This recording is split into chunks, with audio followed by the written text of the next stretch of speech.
But one of those things was a newspaper article about a woman named Margaret Garner who had killed her baby, tried to kill her other 2 children, and was put on trial.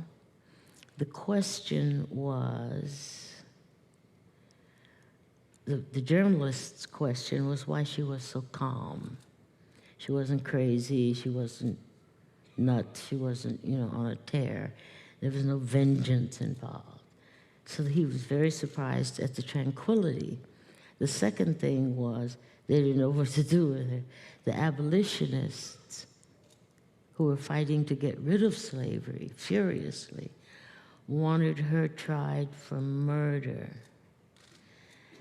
And the slaveholders wanted her tried for theft, the theft of the infant, the theft of herself, and so on. But murder, they couldn't take because that would mean that she was responsible for her child, which, if she's an animal, like a sheep or a cow, if she has a cowlet, a calf, she's not responsible morally for its life.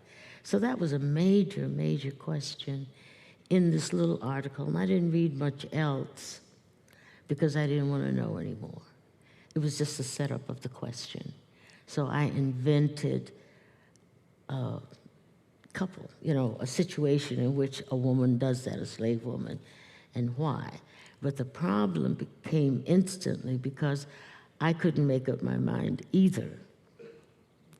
I mean, not about whether she should be tried for theft, but whether she should kill her child.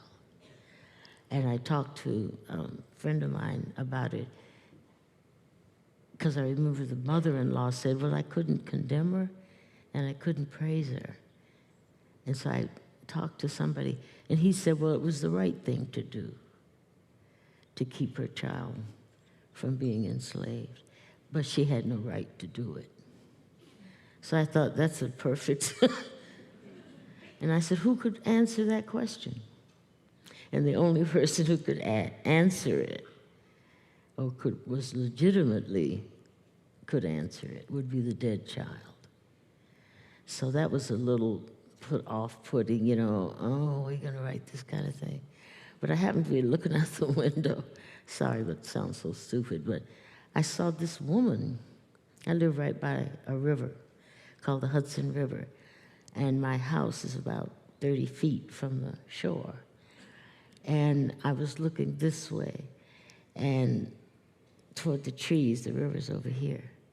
And I saw this woman crawl up out of the water, fully dressed, with a hat on, and sit down on a stone out there. Well, of course, that's a hallucination or whatever, but it was a solution as well as a hallucination or whatever. Ghost, whatever writers do when they see stuff. And I thought, yeah. So that's how I got that scene. She disappears. But I wanted to make it so she could be the return of the dead daughter. Setha thinks she is. Everybody thinks she is. But she could also be a person that had been held in slavery since she was an infant, and the master dies, and she finds her way. But having been on the ship, among others who were dying, and seeing her own mother leap into the sea, rather than, to be abandoned that way. So her relationship with Setha would be real, whether she was the dead daughter or the living abandoned slave.